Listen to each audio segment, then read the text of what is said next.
Hello, welcome back to Harper Reads. I have a request for the Glass Town game, so we are going to be starting that today. Here we go.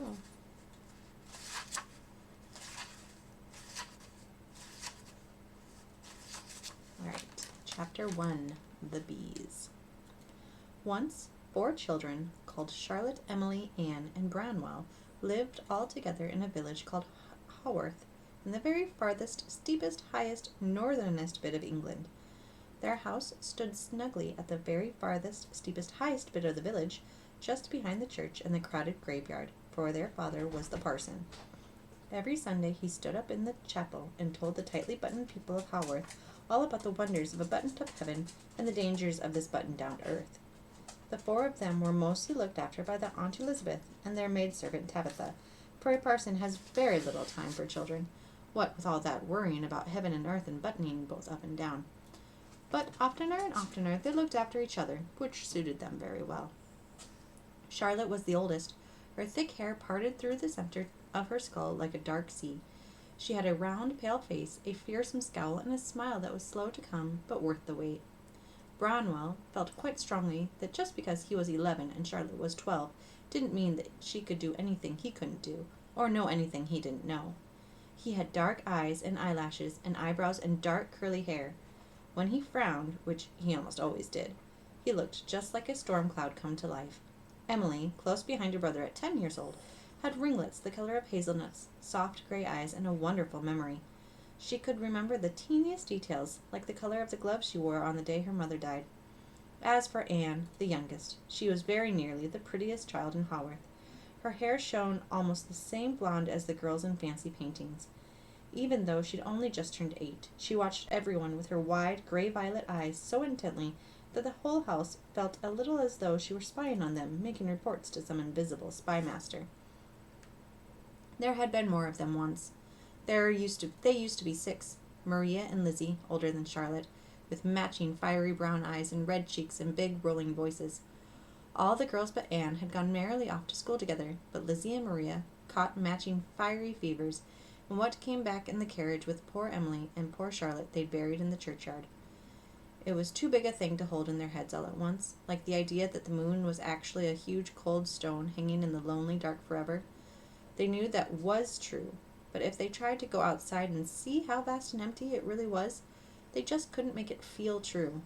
They couldn't keep something that distant and frightening inside them for more than a minute. They had to go on with living, one foot in front of the other. How could anyone do that knowing something so unfathomably heavy and silent was just hanging above you all the time, with nothing to keep it from plummeting towards you without a bit of warning? All they could face in the night was a few soft beams of moonlight through the window, and the knowledge that they would never be 6 again. Most days, the 4 of them were quite content to play indoors in the room at the top of the stairs. They tried not to cause much trouble for Aunt Elizabeth and Tabitha and Papa. Causing trouble meant extra chores and early bedtimes with no candles. Still, they could never manage to be completely good. Each of them had a criminal specialty, a particular wickedness that they could never resist. Emily was an expert smuggler. She could burgle the stumps of candles up to their room before Tabitha even noticed they'd burned down low. The very second Papa finished reading an issue of one of his magazines, Blackwood's Edinburgh magazine, the Leeds Intelligencer, or the Quarterly Review, it would vanish from his bedside table in Emily's hot little hands. She hid bits of seed cake and bread and boiled carrots away in her skirt at supper and fed them secretly to a little gang of birds through the playroom window. Anne really did spy on nearly everyone. She could sneak and creep and vanish again like a fox in the hedgerows. Her ears were like soft little bear traps lying in wait for any scrap of whisper that floated through the house, and the village too. She didn't understand exactly every word gruff grown-ups in brown coats and brown skirts mumbled under their breath, but she always remembered them anyhow, so that she could ask Charlotte what compound interest or tuberculosis meant after dinner. Secrets great and small stood no chance when Anne was about. Charlotte could lie better with a straighter face than any member of Parliament. She knew the truth was important and honorable and befitting the daughter of a parson, but whenever anyone asked her the simplest little question, 1,000 terribly unsimple, magnificently unlittle answers came flooding into her mind, and each of them shone far brighter than the tatty old truth. When Tabitha spoke sternly to her on the subject of stray salt left all over the kitchen and not tidied up in the least, she could have just apologized, like a fine, upstanding girl. They'd snuck downstairs to play polar exploration and build up proper banks of snow crystals to conquer. But wasn't it just an awful lot more interesting to tell the maidservant that a star had fallen to earth last night and walked all the way across the moors without touching the grass, and stars are just beasts for salt, don't you know? Even if Papa asked her something as tiny and silly as whether or not she had seen his pipe lying about, Charlotte would sometimes tell him she hadn't, when she could see it resting just there, on the leftmost bookshelf. She just wanted to see what sort of evening would unfold if she did the unexpected thing. Branwell, however, had a true genius for badness. He was both a vandal and a brawler. He pinched his sisters whenever he could. It was so glorious to hear them shriek and see them squirm. He tussled with the neighbor boys, and should a dog ever bite him, he would bite back every time, and hard. Branwell, when he was not hurling himself at things, had begun to furtively sketch the girls' faces on the plaster wall of the room at the top of the stairs. He desperately loved to draw, and he had no other models. He had no interest at all in becoming a parson like his father. Branwell would be a great painter. He hadn't told Papa yet, of course, but he knew it in his kneecaps. He practiced on his sisters because he didn't like to paint himself. After all, it was a boy's job to make things. Furniture and machines and money and books and governments and art and such. It was a girl's job to sit still and let someone else make something out of them, and that was that. Almost all their crimes went to furnish that room at the top of the stairs in high style. It was hardly more than a drafty white closet, nestled like a secret between Papa's room and Aunt Elizabeth's. But the 4 children ruled over it like their sovereign kingdom. They decreed, once and for all, that no person taller than a hat stand could disturb their territory on penalty of not being spoken to for a week. The geographical features of their empire were few: a woven green rug, a little matching desk and bookshelf, a slim bed against one wall, and a tall narrow window that looked out over a splendid oak tree and down into the churchyard. Of course, none of them slept in that slim bed. The room at the top of the stairs was for better things than snoring.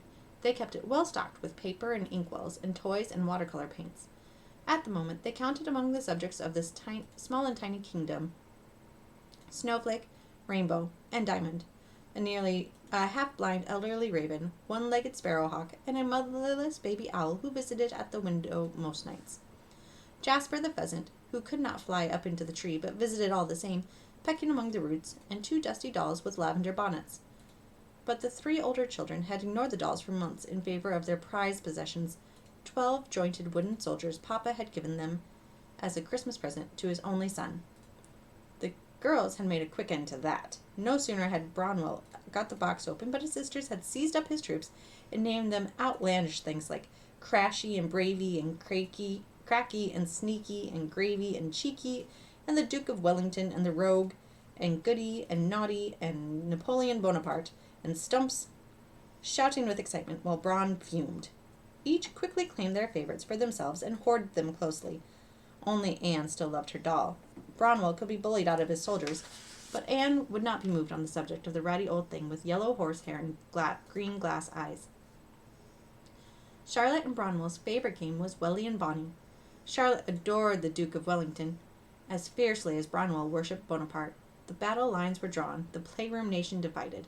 They knew all about the war with France from Papa's magazines, but whenever they tried to imagine what a war was actually like, it unfolded in their heads like a cross between a chess game, a horse race, a country dance, and a very racy night at the theater.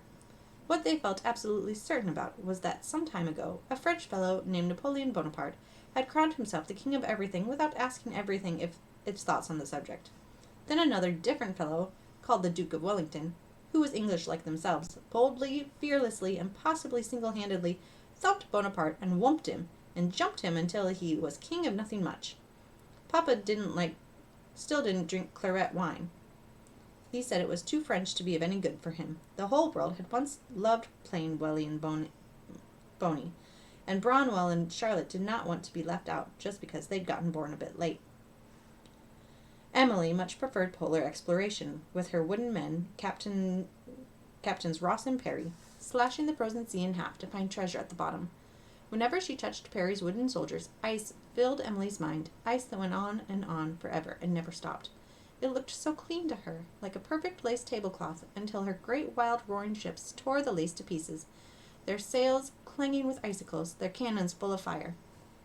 Anne liked stories of kings and queens and princes and princesses best. In her hands, the wooden army became a glittering court full of schemes and intrigue and whispers behind curtains. She read through all of Papa's magazines very carefully for any smallest mention of the royal family. She wanted her games to be so near to real life that she could hear the bells of Westminster in her dreams. Finally, Anne found a perfect playmate, a minor, unimportant young princess, nearly her own age. She named the horse-haired doll after the noble child and made her the star of all of her imaginings. Of course, she was always very respectful and never let Bronwell torture or starve the princess. You had to mind your manners, she knew, when telling unreal stories about real people. Anne did hope the girl wouldn't be cross at having fantastic tales told about her in Yorkshire. Victoria wasn't in any danger of inheriting the crown in real life, after all, and London was so awfully far away. Surely the princess wouldn't be bothered by Anne fibbing about her to make a nice story, as long as it was a very nice.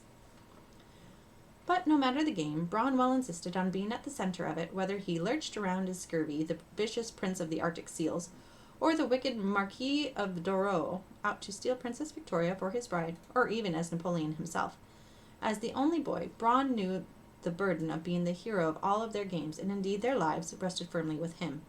But somehow his sisters were far too dense to understand this essential truth. He allowed them to touch his things only because he was magnanimous and very kind to those less excellent than himself. Just lately, however, Crashy and Bravey and Welly and Bonnie and Ross and Perry and the boys had not quite fought so valiantly as they used to. Something about gravy and rogues' wooden caps and delicately carved rifles seemed to droop and sigh. The brave wooden lads lay in every which position, snoozing against the narrow windowsill, routed on the battlefield of the bed, hiding in terror behind a fortification of stacked books.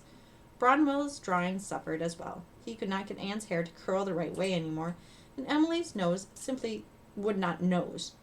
Now, whenever Emily tried to imagine the Arctic Circle, she could only see the flat, unbroken ice, groaning on into forever, and no grand ship would come to shatter it. Anne's little wooden kingdom got rather stable and boring. She couldn't even coax Doro into sticking his dagger into one rival lord.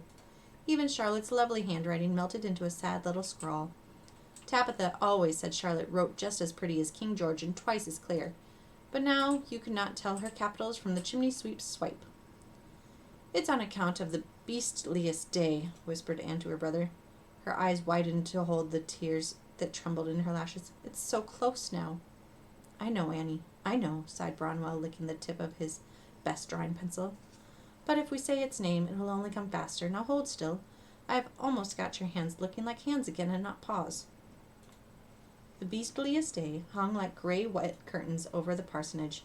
Even the grown-ups couldn't pretend everything was perfectly all right, and it's practically a grown-up's job to pretend that everything is perfectly all right. But Charlotte and Emily would not allow one word on the subject.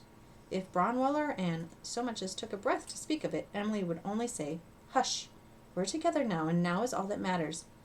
And Charlotte would say, "None of that. We've just got to stick as close as we can while we still have the chance, and soak up that close like a washcloth." One rare evening, Papa and Aunt Elizabeth and Tabitha sat in the red rugged parlor by the fire, going about their mystifying old people games, knitting, sewing, and tidying the books. Anne had only recently come to understand that tidying the books didn't mean Papa sat in his big cocoa-colored chair in the night dusting up the corners in Mr. Coleridge's poetry, or soaping down the fairies in Mr. Shakespeare's plays, but something or other to do with money and making more of it come in than go out. Aunt Elizabeth held up a lace shawl to the firelight. The pattern was so fine it looked like the flames themselves. Emily gave a strangled little sigh of envy. Aunt Elizabeth had such a clever hand with everything. She could make a dirty old piece of string into a ball gown if she had the mind to. Emily could hardly manage socks without help with the blasted heel, but she immediately regretted making any noise at all. The girls had become so sullen lately that Aunt Elizabeth seized upon her niece's sigh as a rare sign of life and ran off into the hedges with that sigh in her pocket. She patted Emily's head and dove straight into the forbidden topic without warning. "It's for you to take with you, my darling. It really won't be so terrible, you know." Emily froze. Charlotte's head snapped up from her book. The girls' glares burned so fiercely Bronwell turned away, feeling his own cheeks go an unseemly red. Don't you dare say that, Charlotte hissed, or Maria and Lizzie will come up out of the ground and show you just how wrong you are. Aunt Elizabeth's face drained of color. A tiny yelp escaped Anne's throat. They weren't used to those names in this house. Charlotte said, and if you didn't do what Charlotte said, the sun would fall out of the sky and the river would turn black and the moors would catch on fire. Tabitha folded her spectacles sternly and laid them in her lap as she usually did before telling one of her ripping stories of goblins on the Yorkshire moors. But this time she didn't say anything about Ginny Greenteeth pulling wicked children down into her green dungeon under the River Ned. We must all suffer through dreadful things in this wicked world, poor duckies, but the blue-eyed maid started to say, when we come out the other end, we're always the stronger for it. But she couldn't quite believe in it. She started again. But the good Lord never lets us draw a card we can't play. But caught herself again and thought better of talking cards in front of the master. Finally she tried, but now it's so beastly as we dreamed it in the dark. But even that left a bad taste in her mouth. She couldn't lie to little ones. It was a weakness in her, she knew. But what, Miss Tabby? Chirped Anne. Tabitha felt certain, as she so often did, that that child knew her exact thoughts just as plain as a picture. Yes, Emily said coldly. But what? The twisted, furious expression on Emily's dear face withered up her words. Tabitha flushed shamefully, put her glasses back on, and squinted at her embroidery. Papa felt instinctively that he was losing control over his parlor. I'll have none of this back-talking, he grumbled from behind a formidable mask of grey beard, spectacles, and soft evening cap. You are my daughters, and you will do as you are told. The books can't bear all four of you eating your way through Yorkshire and half of Scotland, and a country parson's daughters will tempt few husbands of real substance. If only we'd had more boys. His craggy, half-handsome face softened. I have prayed for a better fate than this, puppets, and I shall keep praying every night and day. God gives us only a few choices in this life, but he always looks after us, and in his way. Now, no more long faces. Mind your B's, and it'll all come out right enough. Do you remember your B's? The children looked round at one another.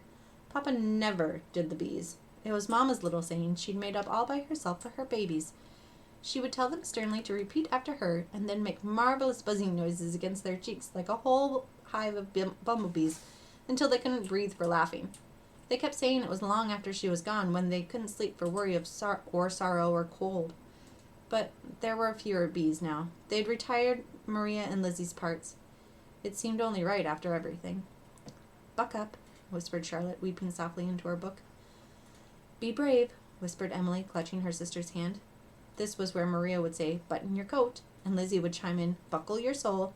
But they didn't, because they couldn't. Busy hands, mumbled Bronwell, pressing the sharp end of the pencil miserably into his thumb. Make bright hearts, finished Anne, as somber as the rest, even though she didn't remember Mamma at all, except for a fuzzy-buzzy idea of something soft and warm and sweet and safe, with big dark eyes and hair as long as forever. January came with an awful sadness. All the holiday things had been put neatly away, and the serious business of the year pressed hard against the house at the top of the hill. All the long week before, it had rained mercilessly,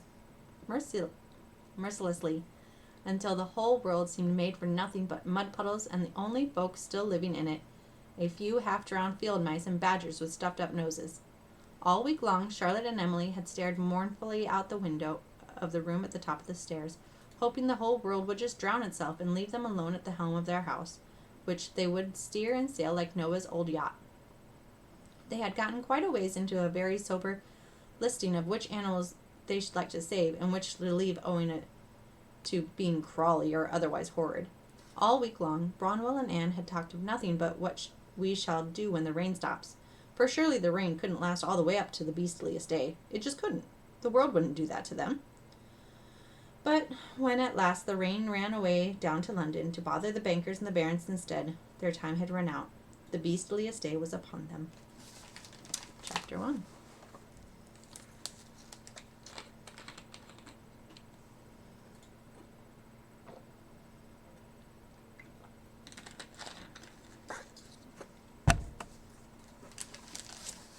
Chapter 2. The Beastliest Day. There was every possibility of taking a walk that day, but not the walk they wished to take. However fine the air outside, however brilliant the sun, however inviting the winding paths through the moors, the air and the sun and the paths weren't theirs to explore. The only path they'd be allowed out of the garden and through the village would end in a lonely, dark town called Keighley, in an even lonelier, darker carriage drawn by a lonely, dark horse. The carriage meant to take Emily and Charlotte far away to the clergy daughters' school in Cowan Bridge, the loneliest, darkest place of all. The beastliest day had come. When Emily heard anyone say the word school, she always flinched, as though it was the name of a horrible beast with black fur and vicious, sickly eyes that she and her sister had just barely escaped. As far as Emily was concerned, that's just what it was. School always had a capital letter, just like all of the most frightening things. God and the devil and the king and the empire. It was cold in the belly of the school beast, cold and damp, and there was never enough food. Children's coughs and the sound of whippings hung in the air like lanterns. The only lesson was, "Shut your mouth, girl." And school didn't like to let you leave its belly once it had you. Charlotte hadn't always been the oldest. She had been stuck in the middle with Emily until only last year. Then Maria, who was so tall, and Lizzie, who was so clever, got so cold and so damp and so hungry that their insides burned up trying to keep you warm. Every time Emily looked out the window of the room at the top of the stairs, these were the things she saw: the raven, the sparrowhawk, and the owl in the great yew tree, Mama, Maria, and Elizabeth in the ground. But though school had already devoured 2 of them, Papa was determined that his daughters should be educated, so that they could go into service, he said, so that they could become governesses and produce an income of their own. Besides, he assured them, the place was much reformed since they left it. Emily would rather have burned the whole village down than go back to that wicked, damp, cold, hungry school for one single instant. Of course, Papa would not dream of such a place for his only son. The parson instructed Bronwell himself in languages and history and figures, and they both got cake at tea time. Bron got all the good of the world as far as Emily could see it. Aunt Elizabeth insisted little Anne was just too young yet, but in another year or 2 her time would come. Emily tried not to hate anything, but sometimes it crept up on her and pounced when she wasn't looking. Sometimes she found herself watching Anne comb her long hair and hating her because Anne was allowed to be 8 and still at home learning from the books in their lovely familiar parlor and eating Tabitha's puddings. Annie was 8 already, but Emily had gone to Cowan Bridge when she was 6. She'd braved the journey all alone, sitting in a gray carriage that bruised her as it clattered down a road that was barely a road. She disappeared into a gray classroom surrounded by gray girls, so frightened of the headmaster and his punishments that she could feel the beatings of her heart in her eyeballs.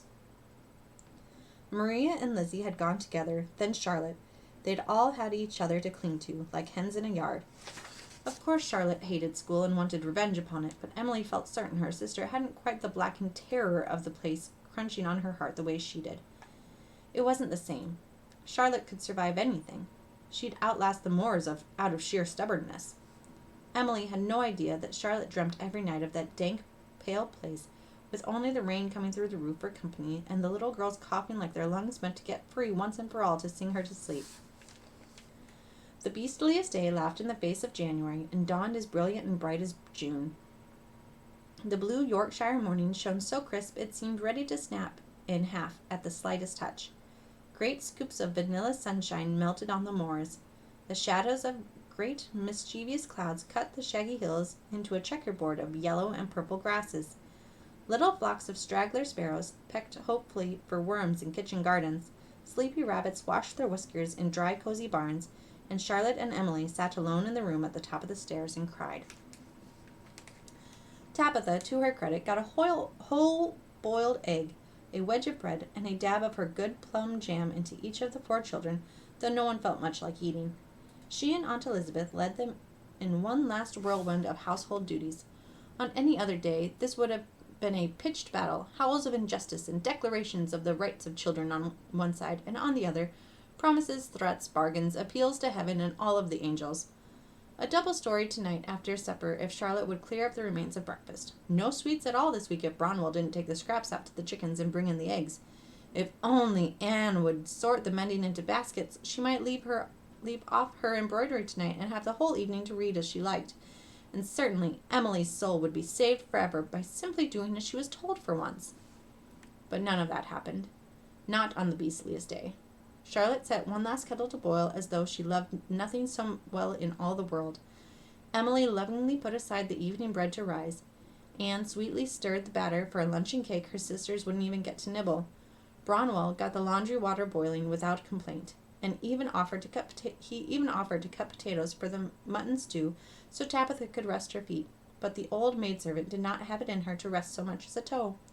While everything bubbled, Aunt Elizabeth often said that bubbling was the main activity of a proper household between mealtimes, the bubbling of water, yeast, and one's own good mind.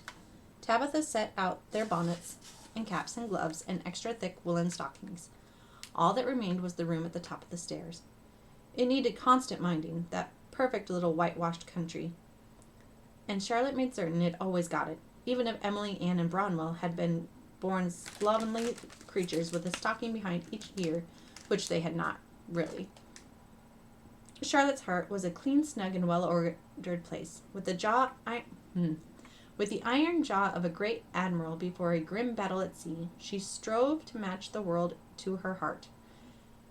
Besides, she was the oldest. It was down to her to make the rules, at least this one last time. Under Charlotte's careful gaze, they put order to their upstairs universe. They straightened and swept and tidied and scrubbed off the ink stains on the floor. They stacked the newer editions of their beloved stolen magazines in alphabetical order. They said goodbye to the raven, the sparrowhawk, and the owl, and the birds seemed to nod soberly, as if they quite understood.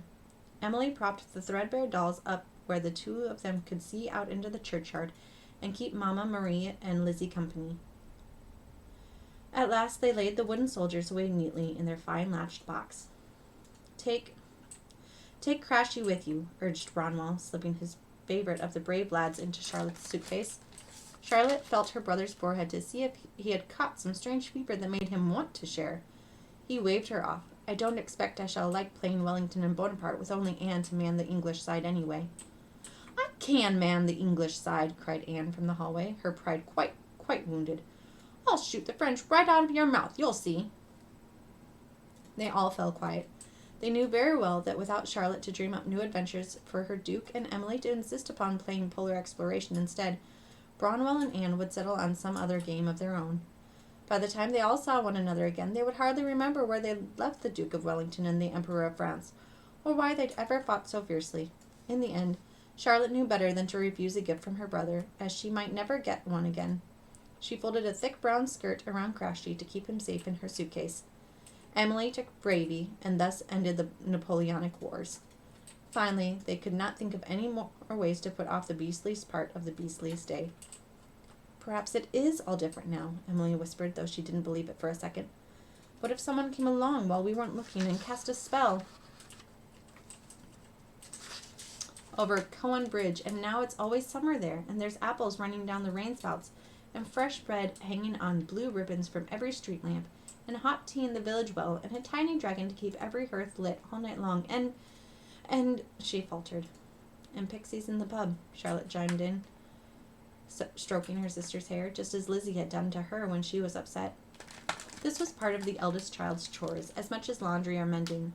Stroking hair, drying tears, never showing how afraid you are, disciplining the naughty, setting an example.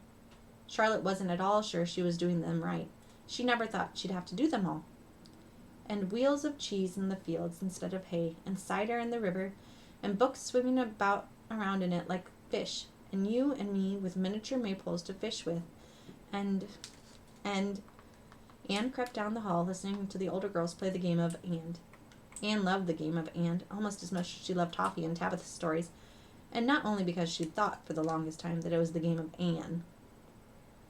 They all played it whenever they had to do something boring or unpleasant, like mixing lye soap for laundry.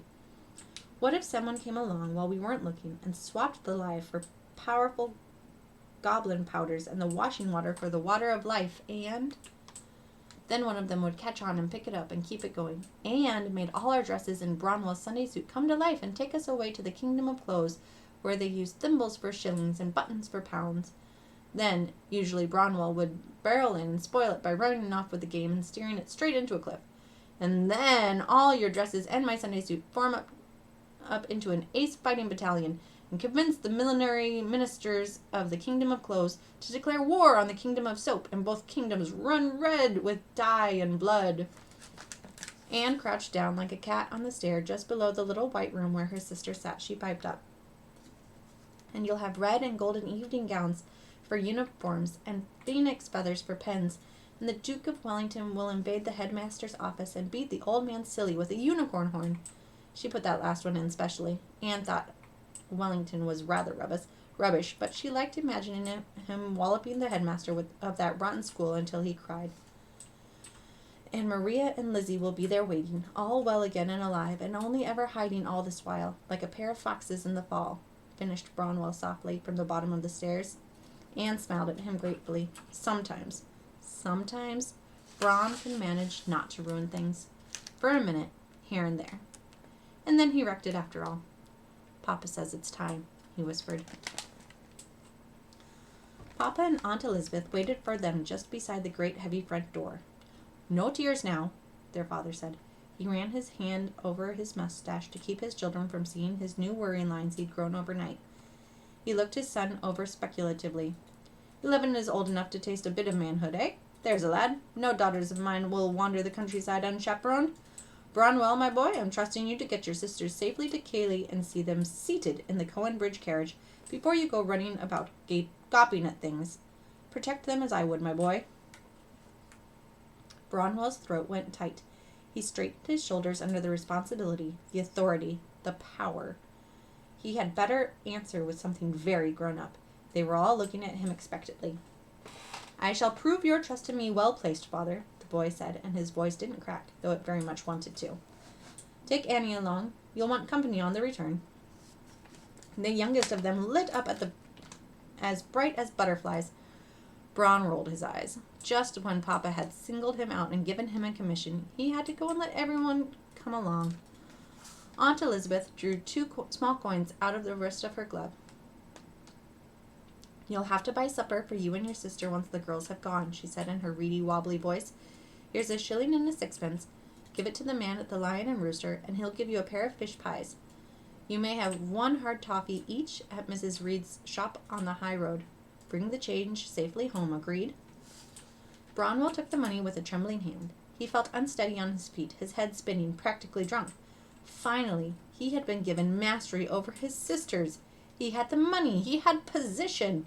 He was a man now, and the duty of a man was to care for soft, gentle girls and guide their soft, gentle minds. He would be their lord, their general. But Bron decided a generous one, mostly. His brain began working on wild plans at once. After the Beastliest business was done, of course, he could cry and feel terribly sorry, but he and Anne would still be in Keighley, and Keighley had a brand new train station, and at a train station you will almost always find trains. Lovely, filthy, smoky, booming, shrieking trains, the size of dragons, the most incredible inventions ever devised. No one he knew had ever seen one. He would be the first, he and his sisters, of course, but mainly him. Bron's heart started to beat hard and fast in his chest like an engine chugging down the tracks. Papa clapped his hand over his only son's shoulder, much as his own father had done when he was Bronwell's age. Think you can do the day proudly, boy? Yes, sir, said Bron stoically. Aunt Elizabeth wept a great deal and kissed them all over. She hated this whole business. Even when they were safe at home, Elizabeth could hardly bear to leave the children alone and rarely let them out of doors, lest they catch their death of damp. She watched them like little clocks, as though, if she turned her back even for a moment, one of them might wind down and stop just as her sister had, just as Maria and Lizzie and all the rest of the souls who were ever born into this vale of tears. But she must bear it now. Emily tugged at her father's sleeve. Anne had already run out the door, holding up her arms to the sunshine they'd missed so. Charlotte called after her, dashing down the path. Papa, Emily whispered, but Papa was busy fussing with Bronwell's coat and blaming himself silently for everything that had ever gone wrong in their lives. Finally, the boy untangled himself from all that paternal attention and strode out into the day like a peacock. Papa, listen, she whispered harder, almost a hiss, almost a groan. What is it, my dear? The great, grown, gruff man said at last. He looked down into the lonely gray eyes of his daughter. Don't send Anne away to school, Emily begged. Please, Papa, you can teach her here like you teach Braun, can't you?" The parson sighed. His breath smelled of pipe tobacco. It fogged in the morning air. "Now, Emily, young ladies oughtn't to go about telling their fathers what to do, you know." Emily watched Anne stand in the sun, soaking in the warmth and the gold in the light. Bronwell pinched her, and the little girl screamed very satisfactorily. They could never understand those two. They'd never know. Emily felt that little needle stab of hate in her stomach. They couldn't even stay decently sad for 5 minutes, even on the beastliest day. She shut her eyes and said, "I know, Papa. I shall never do it again. But cannot one of us be spared from that place? One of us should escape. One of us should have no horrors hanging on her heart. Please, Father, if you will make me go, let her stay." Emily kissed her father's bearded cheek and ran out of the parsonage to join her sisters. He blinked after her, his own heart as heavy as a church bell, never to be rung again. "Mind your bees," Aunt Elizabeth called to them as they walked down the hill away from home. And they did. Buck up, be brave, busy hands make bright hearts. Goodbye, Aunt Elizabeth. Goodbye, Tabby. Goodbye, Papa. Wind, stiff tangles of withered gorse and heather and winter green burst underfoot as the little tribe took to the day. The wind had got up out of bed very early indeed to see them off. It blew busily all about the moors, catching at braids and coats and scarves and noses, making that peculiar howling, sighing, grumbling sound Tabitha called wuthering. The sunlight looked warm and delightful, but it was all a trick.